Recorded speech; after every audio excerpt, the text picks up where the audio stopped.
Good evening, ladies and gentlemen, and welcome back to part 4 of our Hamann Volcano SLR build. As you can see here, the photo etch has been added to our intake plentiums and our manifolds, and the throttle body here, the air intake scoop essentially. So with this, there was quite a bit that was added on from the hobby design kit. Quite a nice amount of detail to kind of spruce up the top of this thing. These little placards here, there was some raised detail from the kit that was sanded down smooth. There's a nice area here to actually get a sanding stick through, and it's just about the same width. I knocked some of the higher detail down before I sanded with some chisels, and as you can see here, we've got some filler cap detail going on there on top of the engine. We have our Hamann logo in there as well. Some strapping detail across here. There will be a decal that goes on top of there. That's from the Hamann decal sheet. This larger piece here, we are missing one final piece, which we will go ahead and install. So we're just going to break out the melamine board, and we'll go ahead and show you the final steps of adding detail to the engine here. Alright, and we're back. We've got our nice hard cutting surface to work on here, and we're going to add the final bit of photo etch detail to the top of the intake. So it basically calls out in the instructions for the last little part here, which is part number 47, and it's going to go right on top here, just adjacent to the other photo etch piece that we've had installed, which is this nice big piece here. So we can go ahead, and the same principles as before, put the knife up to the edge, slightly rock it to go ahead and cut the photo etch off.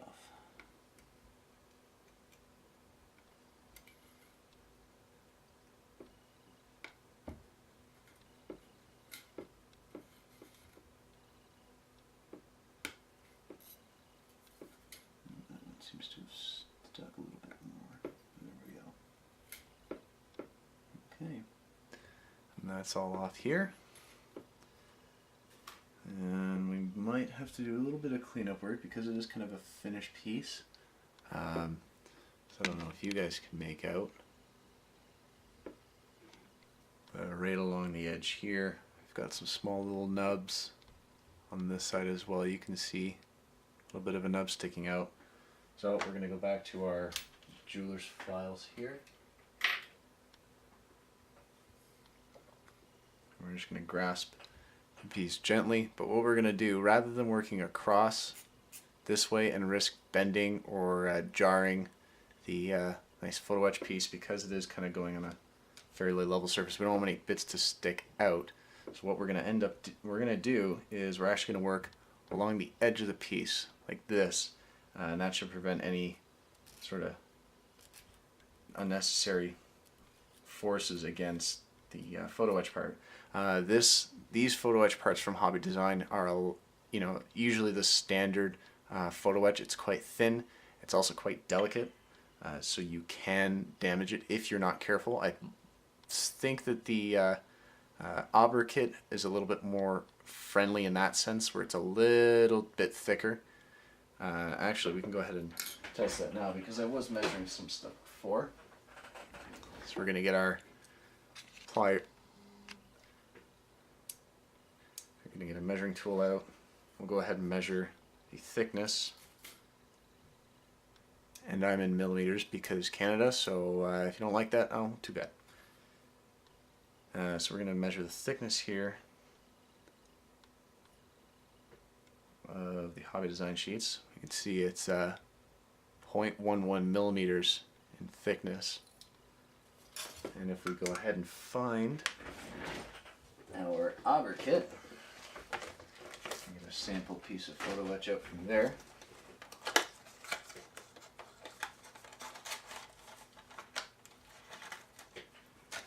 Go ahead and see how much thicker this is, because it does feel a lot stronger. So go ahead and do that. There you go. It's just about double the thickness. It's 0.2 millimeters in thickness. So it's a lot more rigid, a little bit more forgiving. But as per usual, you want to just take your time with it and work gently, so that way you don't risk bending. You know, a strong piece of photo etch or a thin piece of photo etch just makes everybody's lives better. So we're going to continue. What I've done with my jeweler file here is you can see there's a little bit of a curve here. I've put that in there purposely because normally if you want to go on a curved surface, you'll tend to rotate your hand around the part. You keep the part smooth and just work with it. I find with this slight kind of curve here, it kind of starts a little big and then gets a little bit more tapered. It's just better for working with the some of the curves on kits. It doesn't give me as much of a flat spot.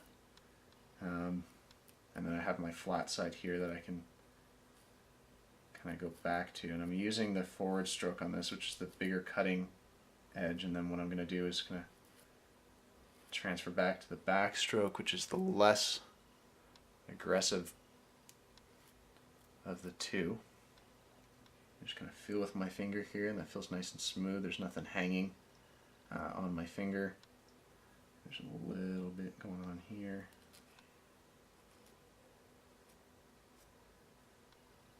And that's gone. Yeah. So there we go. So go ahead and put that down here. Bring our intake up. And because this is a relatively flat surface and most of the dissipation of the super glue is going to be negligible, you can go ahead and use our regular, fast acting, thinner super glue. And kind of what I've done here is taken a toothpick. It's kind of like a jack of all trades tool. And basically, put in your mouth, kind of flatten the edge a bit, and that'll give you a nice little wide surface to work with while applying the super glue. Kind of make it thin out a little bit. So we'll go ahead and apply this down on the edges. We really only need to focus on putting a thin layer close to the middle, but not close to the edges, but not too close, as it would kind of pull out and bubble. So I'm going to work a little bit quickly here just to make sure that it doesn't dry up on us and we have to sand it all back down.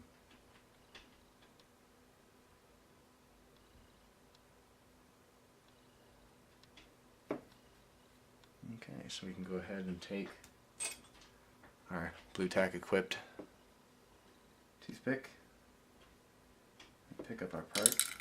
Oops. And we'll go ahead and place that down nicely on there. What we can do is come in with some kind of clips. Don't remember where I got these from. I think they were in an old kind of like tool set I had. Just a general repair one, but these are really nice because they're quite firm when they grasp down. So those kind of edges were lifting up a little bit, so there's a slight curve to the intake here. But the front part's kind of sitting down nice and flat, so we don't even need to worry about that. And there we go. Another thing we'll kind of look at here is this part, which is the Mercedes emblem in the instructions that both Auber and Hobby Design have instructed that you cut out the middle of and then place 3 photo etch pieces successively on top of each other. Now that might seem simple enough, However, that this isn't a hollow piece originally. I don't have any photos of it because I went ahead and did it anyways and forgot to film. But this piece, the Mercedes logo, is actually just a raised part. So this whole piece here is actually solid right the way through, and on the inside is basically, you know, a piece of plastic with a grill-esque shape to it. It was quite difficult, sorry, to get out. So what we ended up doing to that was we took what I have is a little kind of rotary drill, a diamond drill bit. It's like $10 at Home Depot and other stores. I'm pretty sure you can find it online. It's just a simple handheld drill that can, you know, get rid of, you know, small medial tasks that you don't want to break out your Dremel or your Proxon for. I find it's a little bit easier than getting that in the way. So basically what we had to do is drill it out and then take the insides with a curved or circular jeweler's files in order to smooth it out, even though this whole piece is just going to cover on top. So if you do end up doing this, I would suggest just making sure that this is completely flat, and don't worry about drilling out the inside, because you're not really going to be able to see inside of it. Unless you end up doing the regular Mercedes logo, you're not really going to need to drill the whole thing out. But if you're using the Hamann one, you don't really need to. If you're using the regular Mercedes logo to make it completely hollow, yeah, you're going to have a fun time doing that, as I did. And that's pretty much the only difficult part that I've encountered so far as modifying the kit, is just that small piece and trying to hold it, because it isn't actually completely a straight cylindrical shape. It's more of a diagonal, so it makes it especially hard to hold on to it with either clips or your fingers to mill it out and then sand it as well. So we're going to leave that to dry. Once that's dry, we're going to go ahead and put it into the paint booth, both this and the rest of our engine bay, and we're going to prime it in Mr. Surfacer 1500 gray. Now they have the 500 that we used for the inside of the seats. They also have a 1000, they have a 1200, and they also have this 1500 gray.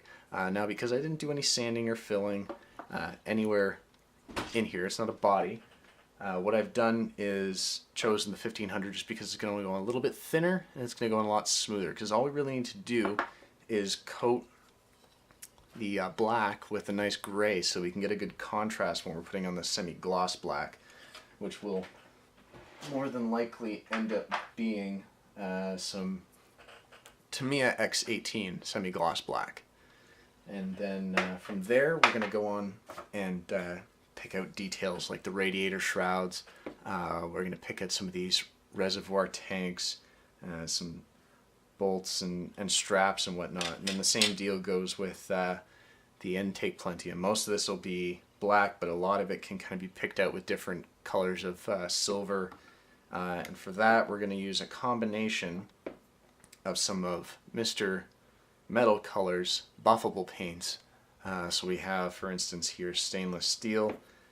We're also going to use a little bit of aluminum. This will probably be mostly for our engine here and the supercharger on top of it.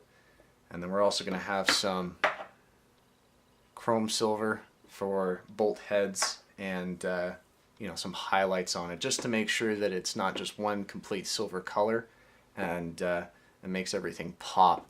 I might decide to do a pin wash later, but if we use the right colors and contrasts on the intake plenum and in the engine bay as well, we won't really need to do that because there's going to be such a nice difference between the different colors. What I might end up using as well is some of the iron and dark irons here from Mr. Metal Color as well. And these buff out really nice because they're quite dark, and they most of these go on as like a matte color, and then successive polishing will bring out a nice brilliant metal finish underneath, which is why I really like them as far as metal replication colors go. And they're easy to put on. You can brush paint them, you can airbrush them as well. They get the same result. So we're going to have those two there. So we'll head into the spray booth and get that primed up, and we'll come back and meet you before we go ahead and apply the silver colors on.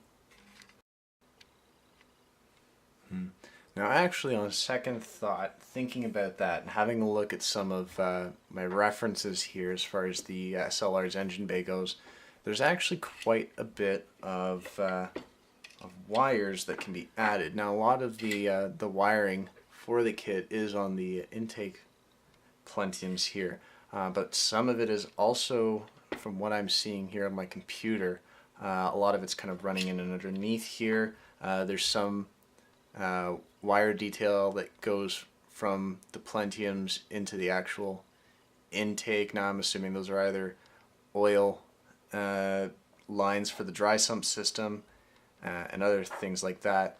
So what we might end up doing is sprucing this up a little bit more. Now I'm not going to go through that whole detail because it's very just tedious work of working with copper and lead wire and sticking things and drilling and all that other stuff. So I'm not going to bore you guys with that whole thing. But we're going to go ahead and do that. And next time, I think we're probably going to cut this one here as far as the episode goes. Just kind of like a brief, like, hey guys, this is how far we've gotten. And then in episode 4 we'll return. Or is it episode? No, we're in episode 4 right now. So back in episode 5, when we come back, we're gonna have this, all primed, and possibly in the meantime, we're gonna go ahead and work with some of our interior, because that's the next step from the engine. Because this is pretty much all done, ready to get primed and sprayed, but we can kill two birds with one stone, and work on some of this detail here and start priming it up as well. So we'll go ahead and move on to that. We'll go ahead and show you what sort of custom work we're kind of doing on the inside with the Hamann edition of this kit. Now the one thing that I found interesting, and I'm just going to pull out my phone here and try and find the picture of it, because it's really interesting. There we go. That's a fairly decent one there. So what you can actually see here is in the SLR's interior is you have Alcantara almost all the way through the interior, but this kind of stitched leather crossed through along the bottom edges of the interior, and then what we end up having here is all these accents on the dashboard, like the center console, the rings around the air conditioning vents, and then a lot of the the dashboard and the steering wheel are all in the same color as the body. Now, because I am waiting on those paints from Matthew Bull, because of Telford, Zero Paint's kind of a little bit behind on their orders, but we're waiting for those to come in. So I think we'll just go ahead and start building up the rest of the interior, and then we'll move on to colors later on when that's all sorted. We might go ahead and start building up another couple of vehicles for this one customer of ours, but we'll just go ahead and move on with the interior of the Hamann edition. Now you can see here that what I've actually done is replicated that cross kind of stitch pattern all along the inside of the body, where that you've seen the stitching there in the picture. So basically what I did for that, I did it on one side, and I'll kind of demonstrate a little bit of it here, is what I've used is Trumpeter's kind of scraper. The thing about this one, I normally use the Tamiya one. Where did it go? Where here, and now you're done. There it is. So normally I use Z.M.S.C scriber, which is a nice thicker blade, and it's a little bit steadier and easier to hold when you're doing your kind of own scribing lines. But I've chosen to use trumpeters in this sense because it's a little bit thinner, and then this point is able to get into these kind of right up to the edge in these recesses, so I can make those cross cuts. So I'm able to get right into the edge there and then make those cuts. So that was just a succession of going ahead and making the base pattern, and then getting a little bit of a sanding sponge on some forceps to actually sand it all down, and then we cleaned out the inside with the scriber, gave another little bit of a sand, and then took a really fine toothbrush that I've had for a while, but it's got this really nice fine edge now. A lot of these bristles are split, so they get into really nice tight spots. We brushed that out, and then we went over it with some Tamiya extra thin just to smooth down the edge. So now we've got a nice smooth surface, but we've got these indentations in there that we can do with a yellowish pin wash later to bring out all that detail. So I'll just demonstrate for you now how we went about that on this side. And so I'm just I was just roughly approximating what it looked like on the other side as far as the measurement goes, because we don't need to be super precise here. And we're just going to go from the top on this guy, because it'll probably be easier for you guys to see in this vantage point. So I'll just demonstrate a little bit for you here, and then we'll go ahead and move on. So just getting a nice solid grip. I'm not going to be moving my fingers so much, as I'm just going to be kind of dragging the part with my arm to keep it nice and straight, because there is no guide for this, and because it's kind of just freehand.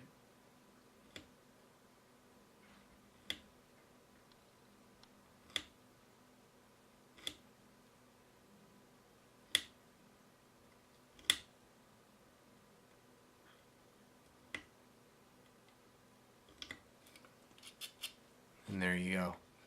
The cuts look uneven, but that's okay, because what that's going to do is add a little bit of variance. It's not going to kind of just be a distracting pattern. It's going to warp a little bit and stand out, and it's going to draw your eye to that when you have either the doors open or you're showing it off in a contest. So what we're going to do is, because the triangles are not kind of perfectly square, I don't know if I can make that for you. They're not a perfect kind of square. They're actually elongated on one side, so they're a little bit longer than they are stout on one end. So we've made these a little bit shallow when we made our cuts, and then we're going to basically go from the top of one cut here to the bottom of the other one, and that should give us our nice tall triangle pattern.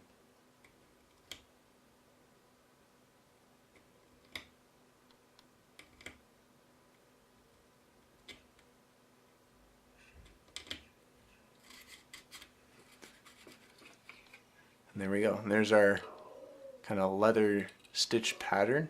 And we're going to basically do that on the inside here and on the inside of the center tub, where basically the drive shaft and the transmission all reside in. So we're going to go and do all of that, and then we'll come back and start with some of the dashboard.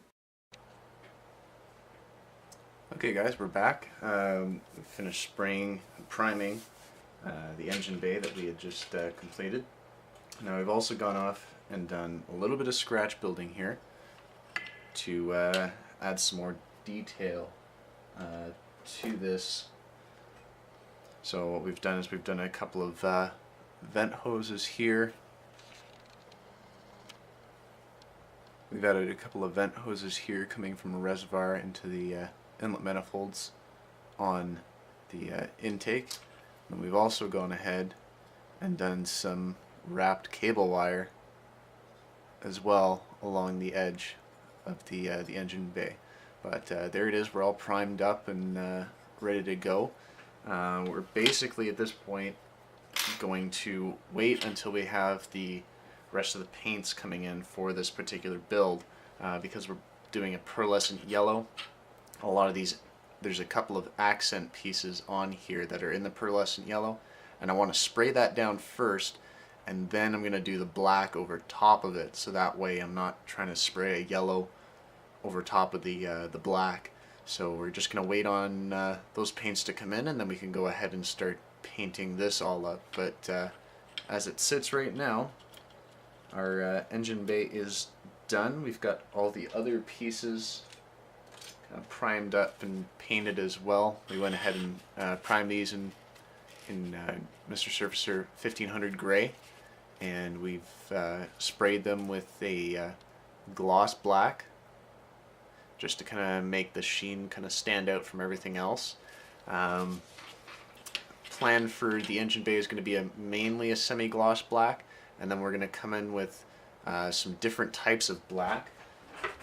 So different shades of black, meaning we're going to have stuff like flat black and some dark grays. And if I can find them here, some black.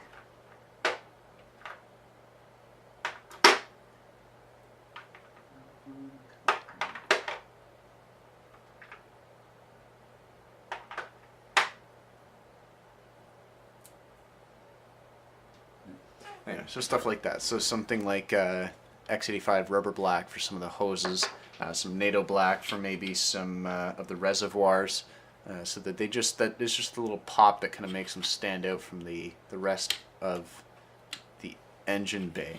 And then of course we're going to come in with our Mr. Metal colors to pick out all the engine detail here, and then the intake plentiums as well.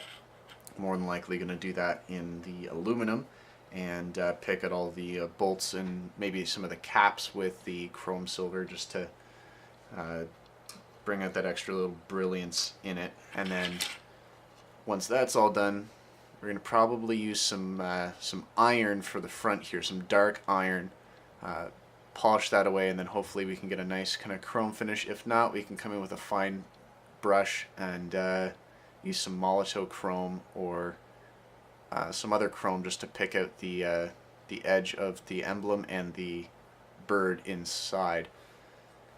Now, what we've also done while we were in the spray booth, kind of killed two birds with one stone. We've gone ahead and kind of just checking our work here on the stitching for the inside of the interior, which looks all nice. It's all nice and smooth. There's nothing kind of jagged sticking up from it, which is nice. We're gonna go ahead and get all the other pieces of the interior primed in the meantime. We're gonna wait for the color to come in, because a lot of the interior pieces have that pearlescent yellow accent, so we'll be spraying that pearlescent yellow first, and then going in with all of our blacks and dark grays for the Alcantara to kind of make it look matted and whatnot. So that's as far as what we're doing in the interior. I'll go ahead and start building everything up and priming it to make sure that it's ready for the paint when it arrives. But what we've done as well is, if you can remember when we had those mold lines running along the body panel here, and then installing our roof scoop, we've just gone ahead and put some primer down just so that we can check if there's any little gaps. I can see a little bit where the Bondic hasn't gone in, so we're going to go refill that, wipe it out, cure it, and then go back and put another layer of primer on.